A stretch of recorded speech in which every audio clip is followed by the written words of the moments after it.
Ranga's marriage यानी कि रंगा की शादी। मस्ती वेंकटेश अयंगर द्वारा लिखी गई ये कहानी एक लड़के की कहानी है जो बेंगलोर से अंग्रेज़ी माध्यम की शिक्षा प्राप्त करके आता है। अब वह अपने गांव का पहला अंग्रेज़ी पढ़ने वाला लड़का था और बाहर पढ़ने वाला लड़का भी था, इसलिए जब वह लौटा तो गांव के लिए ये बहुत ही महान घटना थी। अयंगर इसमें लिखते हैं कि रंगा जब अपने गांव लौटता है तो पूरा गांव उसे देखने के लिए उत्सुक होता है। वह जानना चाहता है कि बाहर जाने से उसके व्यक्तित्व में क्या बदलाव आया है।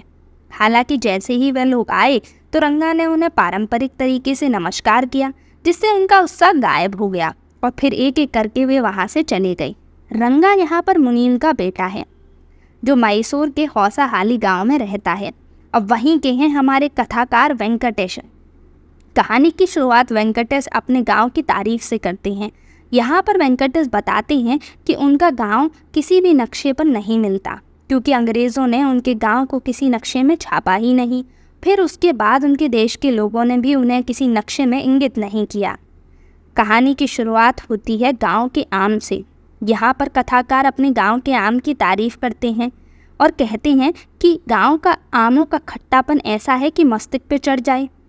फिर उसके बाद वह पाठकों से ये पूछते हैं कि क्या उन्होंने उनके गांव के बारे में कभी सुना है, और इसका जवाब वह खुद ही देते हैं, क्योंकि गांव अंग्रेज़ी बाबुओं के किसी भी नक्शे में नहीं था, इसलिए वह गांव के बारे में विस्तृत विवरण भी देते हैं।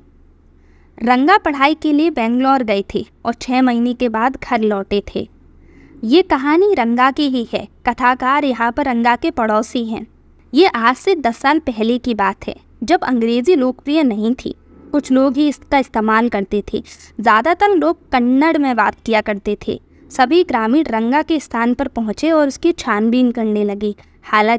हालांकि अभी भी वह पुराना ही रंगा था। लोग निराश भी हुए इस बात से। कथावाचक रंगा के घर रुके और उससे बात भी की।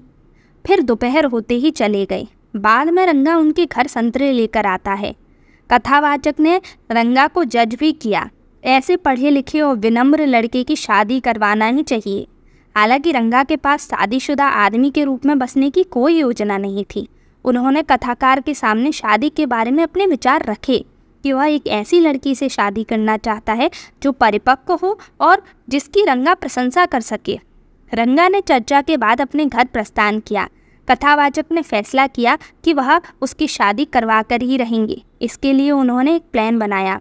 निश्चित रूप से वह रामाराव की भतीजी रत्ना से रंगा की शादी करवाना चाहते थे। पर एंट्री होती है रत्ना की। वह एक बड़े शहर की लड़की थी और वीणा हारमोनियम बजाना जानती थी। अब यहाँ पर कथाकार एक प्लान बनाते हैं। उन्होंने रामाराव की पत्नी को कुछ छाछ लाने के लिए कहा और कहा कि रत्ना को उसके घर भेज दें। इसलिए वह शुक्रवार को एक अच्छी सी साड़ी पहनकर कथाकार के घर आती है। कथाकार रत्ना से कहते हैं कि वो कुछ गाकर सुनाए, और इसी समय उन्होंने रंगा को भी अपने घर बुलाया। रंगा कथावाचक के घर आता है और कमरे के बाहर ही रुक जाता है, क्योंकि वहाँ पर रत्ना गाना गा रही थी और वह नहीं चाहता था कि वह रत्ना के गाने को बाधित करे। लेकिन उसके चेहरे को इतनी गहराई से देखने के लिए वह उत्सुक था। रत्ना ने अजनबी को देखा और अचानक रुक गई। रंगा अंदर आया और रत्ना वहाँ से चली गई। उत्सुकता से उसने लड़की के बारे में पूछताछ शुरू की।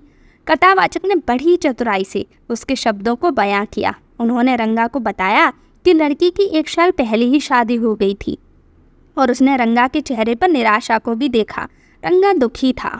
कथाकार खुश था क्योंकि उसकी योजना काम कर रही थी। अब उसने अपनी योजना का अगला कदम उठाया।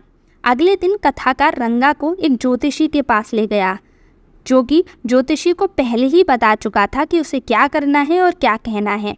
जब वह ज्योतिषी के पास होते हैं तब कथावाचक के नाम का खुलासा होता है, जहाँ पर हमें पता चलता है कि कथावाचक का नाम श्यामा है। ज्योतिषी ने रंगाप्पा के चार्ट को पढ़ने का नाटक किया और ये कहा कि लड़का एक लड़की से प्यार करता है जिसका नाम सागर में पाया गया था। श्यामा ने कहा कि ये रत्ना रामाराव की भतीजी हो सकती है।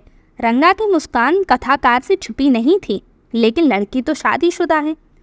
कथावाचक लड़के को रामाराव के घर ले गए और उसे बाहर इंतज़ार करने के लिए कहा। जब वह बाहर आया तो उसने पुष्टि की कि लड़की की शादी नहीं हुई है। उसे कुछ गलतफहमी हो गई थी।